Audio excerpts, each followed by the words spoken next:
Phosphenes are bioluminescent biophotons in the visual system induced by various stimuli, as well as random bioluminescent biophoton firings of cells in the visual pathway. This biophoton emission can become conscious if induced or spontaneous biophoton emission of cells in the visual system exceeds a distinct threshold. Neurons and all living cells can generate light and may use this to send messages to each other. This phenomena has been termed ultra-weak photon emission. More recently, the term biophotons has been used. There is a growing body of evidence that neurons self-generate light across a range of wavelengths, from ultraviolet to red and near-infrared, and that this light, referred to as biophotons, has during evolution become a means of communication between neurons, informing each other on different states of activity and homeostasis. Biophotons may also be used for repair when the neuron is damaged or in distress, either for itself or for others. And then they talk about how they may go on to engage this biophoton communication and repair network. Phosphenes can be induced in meditation through convergent eye movements, an attitude of expectancy, and attentive fixation. This produces dramatic increases in the excitability of neurons in the visual cortices. What happens is visual signals have priority of being processed in the anterior cingulate over somatosensory signals. This means during meditation and trance states and being distracted, psychosis, dissociation, being in the zone, this is all that same process, that same mechanism, where the signals from the body can no longer be processed because the visual signals have priority. What it comes down to is the circumstance. Being in a meditative state is essentially the same as being in a psychosis dissociative state. So at its most extreme, you have things like catatonic states or seizures in which too much electrical activity is being sent to those cortices. This allows you to stop feeling pain in your body because those signals never make it, and this is why dissociation is a visual thing, which is where ideas of mind over matter or zoning out or being in the zone come from. The variations have to do with how it's caused, the level of control, and perhaps a fight or flight situation. Now keep in mind, these trigger the same states that the body tries to do for sleep. When that state of somatosensory signals is cut off for too long, the brain thinks you're trying to go to sleep. The thalamus then produces bursts of activity called sleep spindles. When you're falling asleep, these spindles are synchronous and they cut off your somatosensory signals and your visual signals and put you into NREM sleep. However, in those hypnotic or meditative states, the visual signals remain excited, and that gating that the thalamus usually shuts off stays open. And this is when you start to get into deep states of meditation and potentially seeing these phosphenes. It's that burst of activity that is being generated and sent to the visual cortices.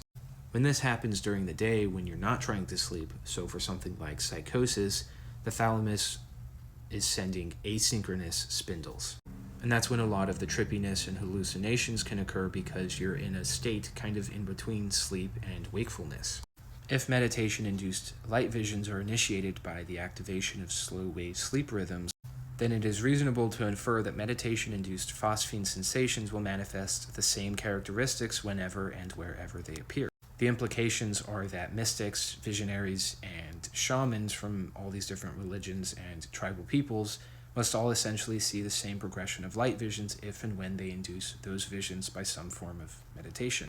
The second implication is that if these are the same mechanisms that put humans to sleep every night, then it's easy to assume that this capability could have been and most likely was discovered independently by many different individuals living in different cultures and in many different historical eras. If so, then references to meditation-induced light visions should be ubiquitous in human culture, surfacing time and time again. And then it talks about the potential role in evolution and how being able to be hypnotized to go into trances, to go into the zone, is a desirable evolutionary trait because it gives you a better chance of survival. In many tribal hunter-gatherer cultures that have survived into modern times, the ability to induce visions of strange, unworldly lights is a prerequisite for becoming a shaman or healer. Now, I don't agree with everything that this book comes to the conclusion of, especially from the first articles we saw where the biophotons have the potential to carry information and to be able to heal. Basically, it adds a layer of depth to these ancient traditions that this kind of doesn't acknowledge. Not to say that this isn't a factor in this paragraph, but that there's more to it. And that's the general problem I have with a lot of science, is that it takes its field of study and assumes that it can apply it to everything. But I do recommend this book, and I also recommend this book, and I think they pair very well with each other and kind of fill in a lot of the empty spaces between them. Meditation and Light Visions is taking the broad neurological model and deconstructing mystic and shamanic beliefs. While this starts from the shamanic perspective and builds up from modern neurological and scientific beliefs. But this idea here is the bulk of Taoist alchemy and many other mystic traditions and shamanism.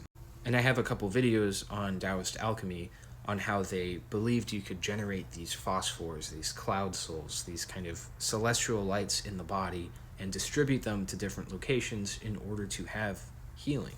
And again, like we saw, having light visions was a requisite for becoming a shaman in many cultures, or a priest, or a prophet, or witch, depending on the time period and the cultural tradition. But the idea that there is a neurological mechanism that gives rise to a lot of these cultural ideas in the first place. And not to say that it's easy or it always works or there isn't more at play, but at the very least it's a source or there's a reason to look into it, to research it. And we don't have to start from scratch. We can take a look at all of these cultural traditions and practices without dismissing them. Internal bioluminescence and alchemy and shamanism. I think there's a lot to it to continue to explore, especially when we look at specific cultural traditions and textual evidence. Hopefully this kind of summarized or brought together a lot of the videos on psychosis and the flow state and the zone and shamanism and Taoist alchemy and phosphenes and whatnot. But that's it for this video. Thanks for watching.